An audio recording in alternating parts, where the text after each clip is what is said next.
আসসালামু আলাইকুম। তো রিকারেন্ট ইউটিআইটা কি?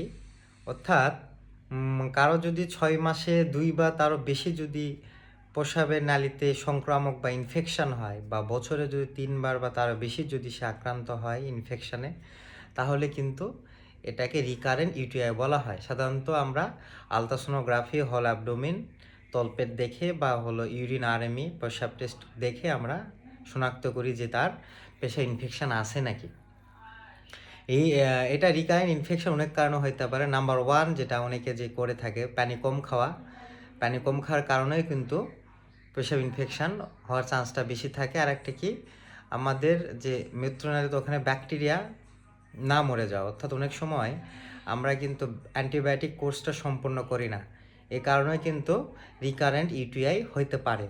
আরেকটা কি, আমরা যদি প্রস্রাব চেপে ধরি, মানে ধরে রাখি, প্রস্রাব যদি না করি, আমাদের যে ব্লাডার মানে মূত্রথলি যেখানে প্রস্রাব থাকে ওটা যদি ভরপুর থাকে, ওখানে কিন্তু ব্যাকটেরিয়ার সংক্রমণ হওয়ার চান্সটা বেশি থাকে। এজন্য ব্লাডার আমাদের মূত্রথলিটা খালি রাখা প্রয়োজন, ঠিক আছে, ফুল। এতে করে আমাদের ইনফেকশানটা কম হয়, ঠিক আছে।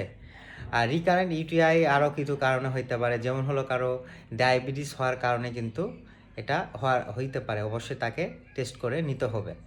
বা কারো যদি জন্মগতভাবে তার যদি ত্রুটি থাকে, যার অ্যানোমালি যদি জন্মগতভাবে অ্যানোমালি থাকে, অ্যানাটমিক্যালিভাবে কোনো সমস্যা থাকে, তাহলে কিন্তু রিকারেন্ট ইউটিআই হইতে পারে, ঠিক আছে। আর একটা কী হইতে পারে, সে যদি রোগ প্রতিরোধ ক্ষমতা, ইমিউনিটি সিস্টেম যদি খুবই দুর্বল থাকে, অপুষ্টিতে ভোগে, স্ট্রেসে থাকে, তাহলে কিন্তু তার ইউটিআই হওয়ার সম্ভাবনা খুবই বেড়ে যায়। আর একটা কি, সহবাসের সময় কেউ যদি মহিলাদের স্পেশালি প্রস্রাব যদি না করে, কারণ এতে করে জীবাণুটা বের হয়ে যায়।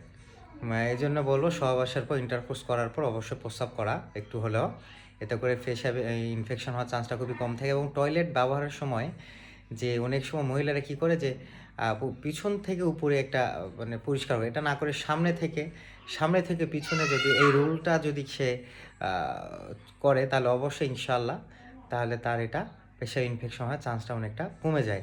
তো সর্বোপরি একটাই বলবো, কারো যদি রিকারেন্ট ইউটিআই হয়, তাহলে অবশ্যই কারণ ভেদে চিকিৎসা করতে হবে, যে কী কারণে তার হচ্ছে। এগুলো যে অনেকগুলো কারণ বললাম, এই কারণগুলো তার আইডেন্টিফাই করে, শনাক্ত করে, সেই হিসাবে ড্রাগস দিয়ে তাকে যদি ভালো উপদেশ দেওয়া হয়, ইনশাআল্লাহ তার আর কি পেশাব ইনফেকশন হওয়ার চান্সটা খুবই কম হয়। আর কোনো কারণে যদি নাও হয়, তো স্পেশালিভাবে ইউরোলজিস্ট, যেটা আমার মূত্রনালী বিশেষজ্ঞ একটা ডাক্তার আছে, সেসব দেখাতে হবে, এতে করে বেনিফিট পাবেন। তো সর্বোপরি একটাই, অনেকের বারবার পেশাব ইনফেকশন হচ্ছে, কারণগুলো আবার বলতেছি।